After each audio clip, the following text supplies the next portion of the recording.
All right, so as a bonus to this course, I wanted to quickly go over this small project that I did where I used much of the same techniques that we used in the course to create these elements. We have just an electricity element and a volumetric element as well. It's actually the same ship as well, so I mean, yeah, I just modified the ship in the ones that we were going over. All right, so pretty much I just had rendered my ship and my thruster mesh flight, and then I had the particle effect and the electricity, and then I did a little bit of atmosphere as well, but that's kind of just a volume with some noise on it, so we'll leave that be. So for the particle effect, I have my ship model here, and created some noise on just for the sourcing, and this is just creating some velocity, or actually just creating some normals. Hold on, let's see. Yep, yeah. So this is just creating some normals that go more along the surface. Scattering on that. And what is this one? This one is creating the velocity. So it's just a basic noise and adding some constant value to it. So it kind of looks like that.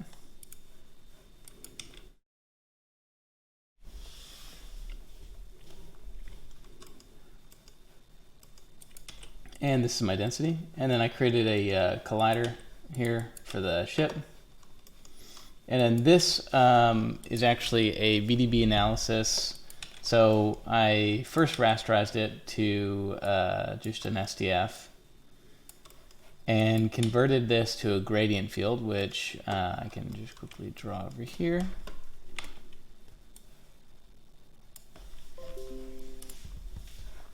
So the gradient of a volume, so let's say you have your volume here, let's do a little cloud, and it's filled with some density. The gradient is essentially a vector that points in the direction of divergence, more or less. So the change in density, it will create a vector that moves in that direction. So in this case, it's going to create a bunch of vectors that is pointing away from the surface, kind of like a normal pass. So let's take a look at that real quick.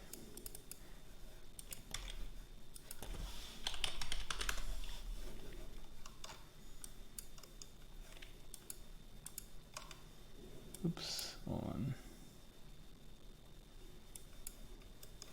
Gradient.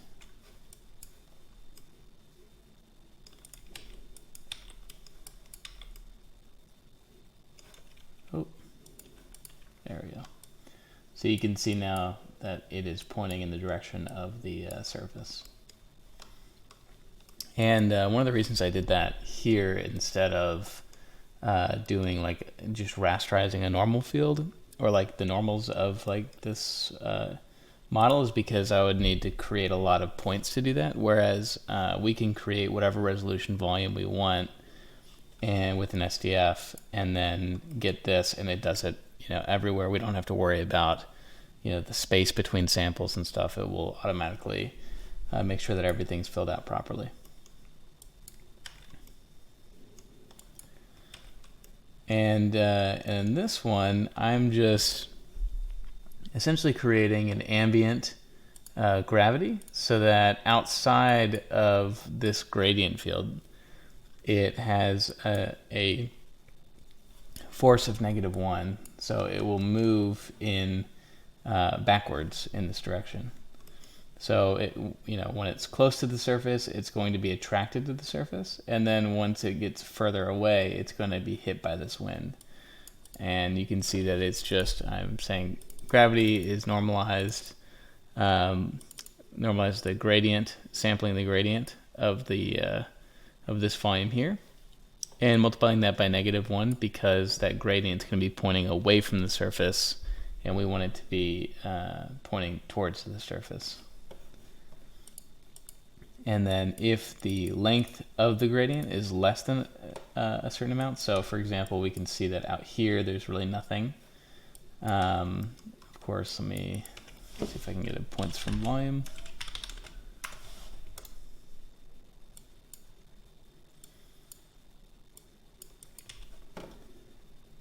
And let me do a bounds. Make the point separation like 0.5.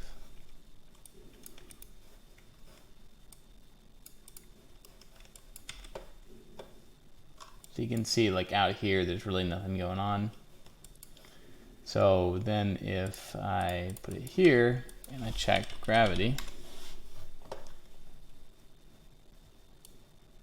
now you'll see that there's a bunch of vectors pointing this way, and if we go in deeper, we're going to see the gradient field.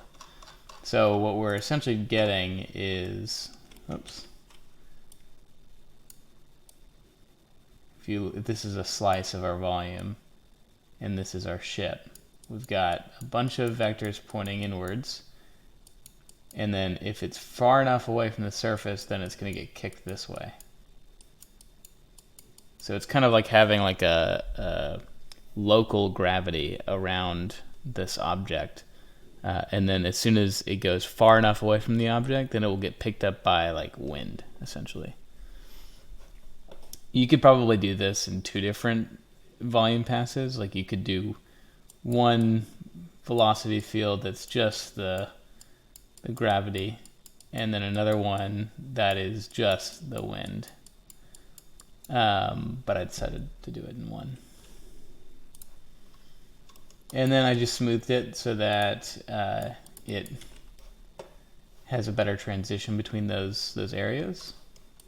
So now you can see it looks kind of like this, where it might be trying to get sucked in here, but then it'll have a little bit more of a fall off between the areas of gravitational force and the areas where it gets popped off.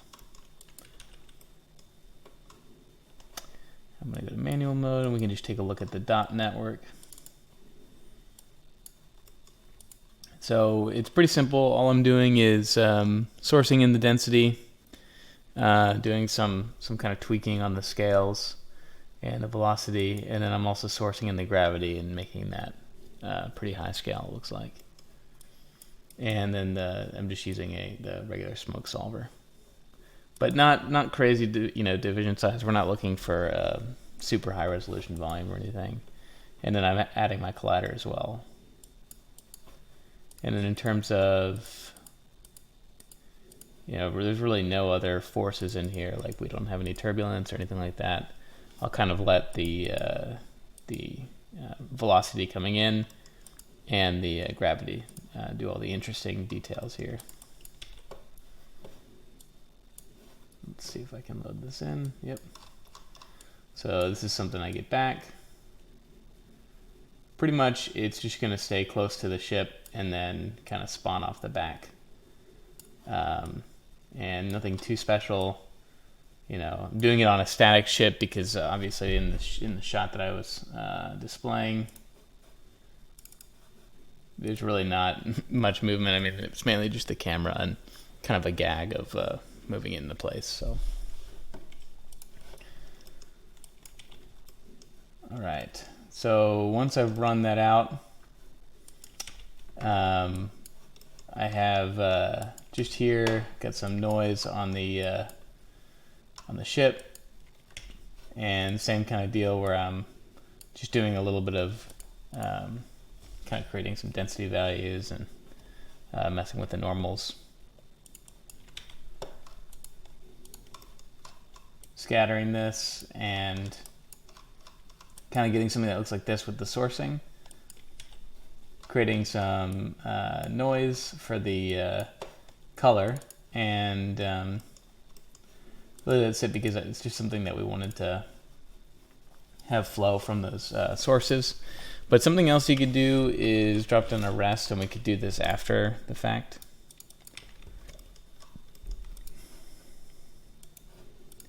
And then inside the .NET, it's just the pop inject by volumes, and that's it. I would though recommend using our newer method, and the reason is because I had a lot of, I believe I had a lot. Oh, and something else.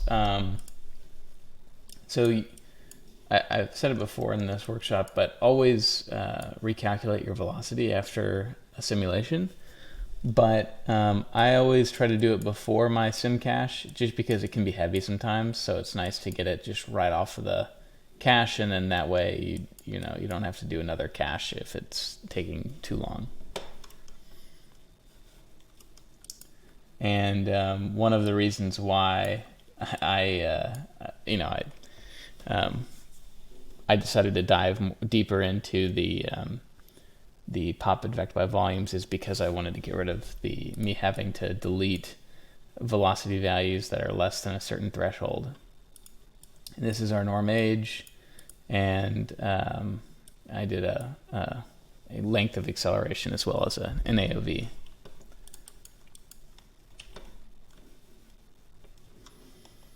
And just to show you how this looks coming out.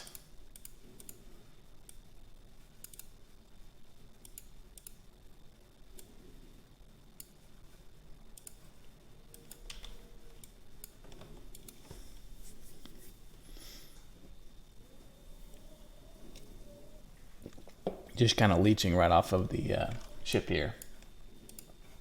It's pretty cool. Definitely got that multicolor look, and it's going to do exactly what we need to. And this is something where I think it was a missed opportunity. I didn't do it at the time, but you could rasterize this back into a volume, and it could be really cool to render out additional passes for. But yeah, I mean, it pretty simple, nothing crazy. I mean, I think a lot of times, your gut is to try to overcomplicate some things, and sometimes the simple stuff is just what gets it done. So I am multing color by like a norm age kind of thing. That way I get that nice fall off. But nothing else, mainly just that particle pass. All right, and then the next lesson we'll just go over the electricity as well. And just to show you how basic some of this electricity stuff can be, I mean, this is really not a complicated setup. And I think, honestly, you could use this as a base. It's very similar to one of the lessons that we had went over before with electricity, about the kind of arcing electricity on the ship in the last one, and it's kind of based on that. But in this one, I just blasted out some areas that I didn't want it to go, that I wanted it to source from. So just these kind of areas here. Scattered a few points, added some color noise, and ran a little pop sim. And the pop sim has just a little bit of wind going back pretty fast in the Z direction, and a little bit of noise as well. But then I have a SOP solver where I'm just raying it back onto the collision geometry, which is this guy right here. So just to kind of show you what that looks like, something like this. Very easy way to get points running over your geometry. Then I'm subdividing it and adding the normals. And this is kind of a cheap way of doing something, that maybe should have had more thought. But to be honest, like when it comes to magic stuff, whatever makes it look right is the way to go. So in this case, all I did was connected every other ID to each other. So I pretty much just said, if every other ID, make a point of the last ID. So you can see it right here, where I'm getting the position of my current ID, grabbing the next one, so the one that, this is only going to do it every other one, so it's going to go to the one that this is not doing it on. So it's grabbing the next ID, grabbing the position from that, and then adding a point, and then connecting them. So, and then this is all just copying over some of those attributes, and then this is removing the next point. So you get a bunch of things that look like this. Show you some long ones in there, some short ones. It's kind of, more random than not. And then this wrangle right here is doing some of those bending, some of that bending that we had done before, which is just grabbing the weight. So if you check out this right here, this is like a poor man's curve view. So ideally you would just use curve view and you could remap it, but I used weight here, so strand weight, and then grabbed and then kind of just remap this here. And I multiplied that by the normal, so it's always moving away from the ship. And then did a couple of things like multiplied the color, just to kind of make it stand out a little bit more, and that's about it. Oh, and then I also grew it over time, so it's kind of short here, and then as it goes, it gets bigger in terms of the bend. You can see that right here. Then just added a little bit of noise, and I think this is the most basic noise, yeah. And I did a little bit of a flicker on it so that they're not as just, not as flat. And I think this was this is an additional AOV that I exported. And then travel, which is the which is just something that moves across. So let me see if I can take a look at it.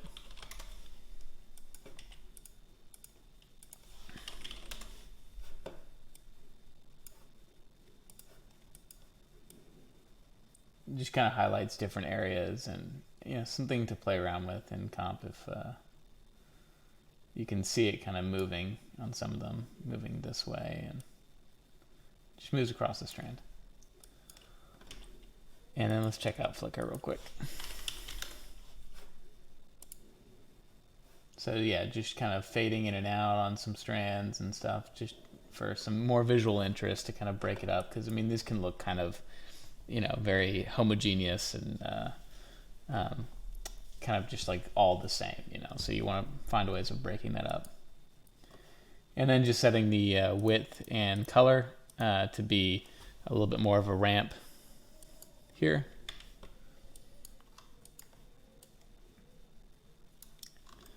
And then polylining it. So, very, very simple setup here, but as you can see, it can be quite effective once comped in a lot of the ways that we had been comping them. And in fact, one of the things I liked about this a lot is the interactive lighting. It's a really good layering of effects, I think. You can see some of that poking through here as well. But once we have this particle sim and these strands right here, maybe not even bent, you can actually use our lightning setup to add a ton of extra detail to this by running secondary strands, and that use maybe some points on the ship to branch off to. So it's all about kind of layering in these effects, and then maybe you add some sparks too that illuminate the volume even. I mean, there's so many cool elements that you could add on top of this, but it's one of those that I think looks very nice once all said and done, and it really didn't take very much once you kind of use some more of these techniques that we went over in this class. And especially like, in comp, it makes a huge difference, like glowing it out a bit, and then that inner strand here, seeing it more desaturated really helps. Awesome. Well, maybe we'll take a look at a few more things in the following lessons. All right, thank you so much. All right, so I just wanted to quickly go over the comp for this. It's pretty basic, especially after having seen some of the other stuff with the workshop, but I just have this render here of the spaceship with the interactive lighting baked into it. And it's some, general color correction and a little bit of adding this emission pass and grading it and then adding it over that. And then I have my electricity render where I just did some glows and some grades, and that's pretty much it. And something like this. And you can see that right after here we do that technique of keying the RGB channel just to use it as a mask to desaturate some of those really bright areas. And add that over. And already looking pretty cool. I mean, like the what really sells it is just as it comes in, having that interactive lighting here already on the ship. It just really, I think, does a lot to sell the presence of electricity. And then in terms of the energy, I had a couple of energy renders that I combined to create this. So I think I just maybe seeded out a few different variations of what I showed you in the Houdini scene file. And did a couple grades, a couple glows. I mean, they're not the most fabulous renders, but they were enough. Grabbed FX age, graded it down a bit, multiplied it so that it was a little bit shorter of a tail, and then used our keyer to bring down the saturation a bit of the brighter areas, and then added a little bit of chromatic aberration to kind of tie everything together in its energy, so it kind of comes with the territory. And merge those two together, and then you put it on the background, and there you go. I mean, that's pretty much it. Obviously not the full comp because I had some background thing going on, but primarily this is all that was in that, and it was very simple. I mean, honestly, the setups that we've been doing are so much more advanced than this. But I think between, just to show you what you can get away with on this side of things and then kind of extrapolate that out to some of the more advanced setups that we've been going over in our course, you can get some really cool results by just varying up all of these techniques. And layering in, I always find, in my opinion, that energy with a little bit of like tendrily electricity kind of just, it tells a little bit more of a story in terms of what that energy, how that's affecting things. And energy may not always be that like kind of ethereal wispy stuff. Maybe sometimes it arcs out and it's very aggressive, like an electrical arc, so it kind of I think it helps. It's like a fuller effect, a more well layered effect. But also that may not be what you're going for. So just consider that you can add or subtract layers to this. But yeah, so let's see. Anything else I want to go over in this? I really do love this gizmo, the exponential glow. It's very nice. Very easy to get some really nice glows in there.